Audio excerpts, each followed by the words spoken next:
All right, so the last thing we're going to look at in this section is how to find the formula for your quadratic function if you're given the zeros, that would be the horizontal intercepts, and 1 point, so 1 extra point that is somewhere on that function. So we're going to use this factored form, a times x minus r times x minus s is equal to y. And remember that r and that s are going to be these horizontal intercepts here. Okay, so your first step is to plug these horizontal intercepts into the factored form. And there's a note here that if you only have 1 0, and that would happen if your parabola was sitting right on the x-axis, so that vertex is sitting there, then you have what's called a repeated root or a repeated 0. And then you're going to use that number for both r and s. Okay, once you've done that, step 2 is then to plug in the additional point for the x and y that are here. So you have the y and then these two x's. The third step is to solve for a, and then you're almost done. All you need to do is plug that value of a back into what you wrote down in step 1, and that's your formula. So let's give this a try. Number 23, I'm going to plug in. So here is my r and my s. So I have y is equal to a times x minus a minus 6. So that'll be plus 6, and then x minus 2. So that's step 1, plugging those horizontal intercepts in. Step 2, I'm going to plug in. So here's my extra point here. I'm going to plug that in for these x's and the y. So I have 4 is equal to a times 0 plus 6 times 0 minus 2. And then step 3 is to simplify this and solve for a. Get 4 is equal to a, and then this is 6 times a negative 2. So that makes this negative 12. So I get a is equal to 4 over negative 12, or if you want to simplify, that's negative 1/3. And then all that's left is to plug this value of a back into the start, and we're done. So I get y is equal to negative 1/3, x plus 6, and x minus 2. And that would be our equation that will give us this parabola here.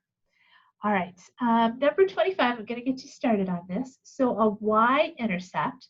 So a y-intercept happens when x is equal to 0. So this point here would be 0, 7. And then your x-intercepts. So these are your r and your s. Okay, and that would be 1, 0 and 4, 0 if you were looking for those points. That's your RS. This is going to be the XY. And I'm going to have you go ahead and pause the video and try 25 and 24. So do this extra one here with the graph. And then try 26. This one has a repeated root. And if you can't figure out how to set it up, that's okay. We'll jump through these two, and then we'll do 26 together as well.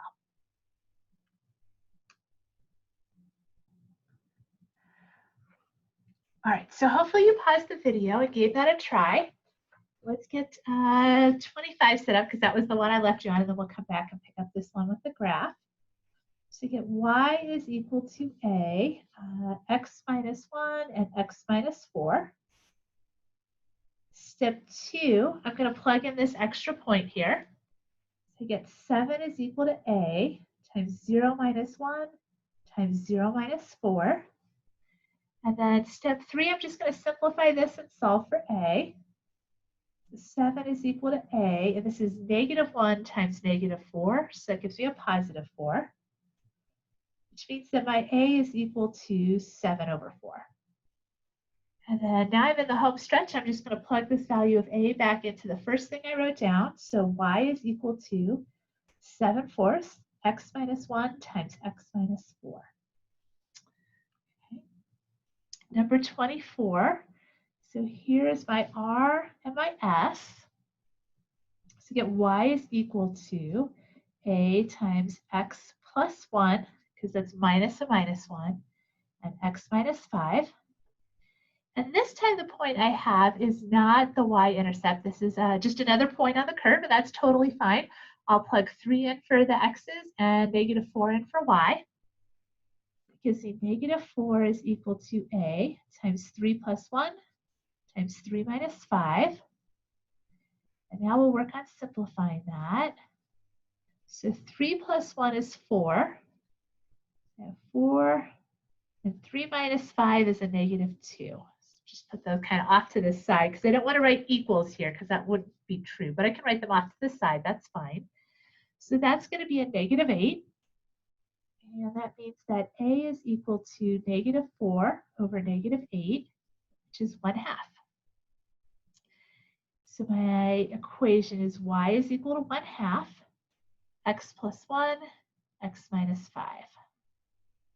Right? And then we have one last one. So this one has a repeated 0, and it's at negative 2. So that means that it's here. This is a y-intercept of 7. It's probably a pretty steep looking parabola here, but something like that. There's 7 and there's your negative 2. So to set up my equation for step 1, I get y is equal to a. And this is going to be x minus a minus 2, so it'll be x plus 2 and x plus 2. So I just use the same number for both r and s. So I just get the same thing written down twice, and that's totally fine. Step 2, I'm going to plug in, so this y-intercept is 0, 7. So 7 is equal to a times 0 plus 2 times 0 plus 2. 7 is equal to a, and then this is 2 times 2, so that gives me 4 here, which means that a is equal to 7 over 4, just like it was here. That's totally fine. It's just a scalar that kind of controls the shape of the parabola a little bit. And y is equal to 7/4 x plus 2, x plus 2, or if you wanted to write it as 7/4 x plus 2 quantity squared, that works as well. Right. So this is one way of finding that equation for your parabola if you're given the zeros and an extra point.